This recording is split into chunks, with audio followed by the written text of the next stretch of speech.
Hello world, hello world, hello world, I have my voice back. So today is 4 weeks or 28 days, near enough a month since I've had my hair transplant. So this is now week 4 update. When I posted the last video, it became really clear that there was quite a length difference between my normal hair and the recipient site. So I messaged Elite Hair Transplant just to see how long it would be before I could actually cut my hair. Unfortunately, it's going to be around about 3 months until I can cut the front with clippers. So after having this revelation, I just decided to go ahead and cut my hair myself, which wasn't too difficult, to be fair.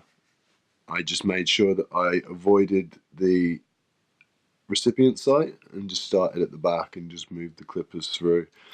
It probably took the longest to do the back here because obviously I can't see that, and I had to make sure that I hadn't left anything. Other than that, it was fairly easy. And now obviously my hair does look a lot more even going from the front to the back, and it doesn't look like there's such a step up in the length once you reach the end of the recipient area. I have now started riding my bike again, which is awesome. I haven't had any problems with taking my helmet on and off either. To be honest, it feels really comfortable here now. Still can't feel it, which is crazy. Well, I can, but it's just so strange, it's very dulled down senses there. And I think one of the most important parts for this week's video is the fact that the shedding is now decreasing.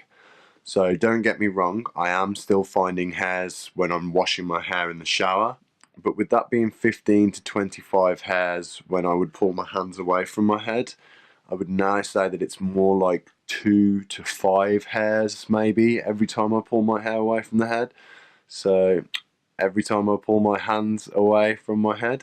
So I'm going to take that as a sign that my shedding is decreasing. A lot of the people that do know that I've had the hair transplant have started to comment and say that it's starting to thicken up. I'm a little bit more skeptical of this, to be honest, being as though I know that I had hair follicles that were still pumping hair out in the middle of my hair here. So personally, I just think that it's those hairs growing back through, and the parts that I'm really interested in are the parts that I know were completely bald here and here. And those are the areas that I can really see thinning out at the moment. And I'm guessing those are the areas where the shedding has taken place the most as well. When I give you the close-up, you'll probably see that these areas are the thinnest. So why don't we just go ahead and get the close-ups done with. So there we go. Personally, really don't feel like much has changed there at all, other than I just have some of these crazy wild original follicles still pumping out hair. And if you can see here down the front, this is all the original hair as well, and you can see where the line is that was created during my transplant. But I also have these kind of crazy little hairs here, which I'm thinking in the next couple of days I'll probably have to get the scissors on, because they're going to start to look strange if they grow out. You can also see the thinner areas that I was talking about, and like I said, I think these are the areas that have been most susceptible to shedding. You can also see that I've got like a couple of scabby kind of little spots there. Over this last week, I've got really spotty and lumpy all over my head, not just in the recipient area, but all over the donor area and all over my crown as well. I've had lots of spots and lumps, and they've been very sore. And I'm not sure if this is something that people regularly report after these surgeries, but it's been really uncomfortable. Some of them were really quite painful. So if anybody else has experienced that as well, then I'd like to hear, just for the reassurance really, that this is a normal part of the process. Now I'll show you the donor site as well.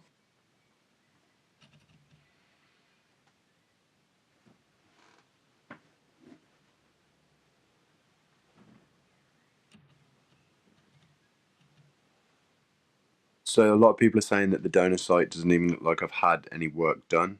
I beg to differ. I saw a photo that a friend took from the back the other day, and I could still see like a really, really red patch. So I kind of beg to differ. I can still see some redness there. And the same again with the front. I can still see a lot of redness there. But I think it's going to take a lot longer than just a month for this redness to go away. Okay, question time as well. I know a couple of you have left some questions on some videos, and I thought they would be useful for me to actually address during these update videos so that everybody gets to hear that information as well. A couple of questions that we have here from Daniel. And Daniel asks, during the procedure, do they separate the hair follicles by thickness during the removal and before implanting them into the top of your head? And then the second question that's also similarly related to this one is, do they use the thinner hair follicles for the front of the hairline, as he heard that this was required to provide a more natural look once the results begin to go through? And the answer to both of these questions is yes. So when Daniel's talking about follicle thickness, what he's referring to is the fact that each follicle can contain from anything up to 1 hair shaft, sometimes up to 6 or 7 hair shafts.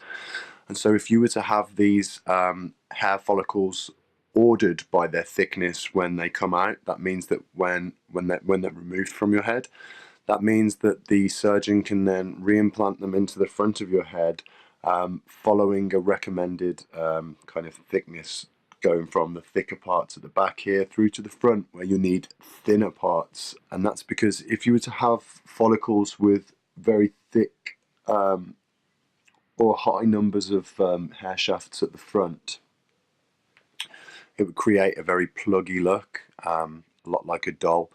So what you need are the single shafts. Elite Hair Transplant do this, and they will only apply single grafts to, or single shaft grafts to the front of your hairline.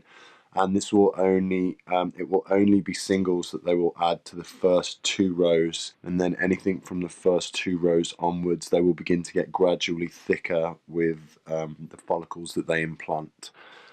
So great question, Daniel. Yes to both of those. They do sort them by thickness, and they also then implant them back into your head in order to get the most natural look as well. Quite a few people also asking me how many grafts I have had done. I thought I was quite clear about that in the previous videos, but just to let everybody know, so total was 3,600 grafts, and that's because they did recommend some extra grafts while I was there. So that wasn't the quoted number. I actually had a little bit more than that, and I paid €100 extra because of that as well, but I wasn't really bothered at the time. I just wanted to get some hair. If any of you have got any questions, then feel free to post them in the comments below and I will address them in the next video. So to anyone who wasn't posting questions and were really just leaving those positive comments, thank you so much. It really does help me to continue to create this content for you. So that's all I got for you today, folks. Stay tuned for week number 5, and I'll see you then. Take care. Bye-bye.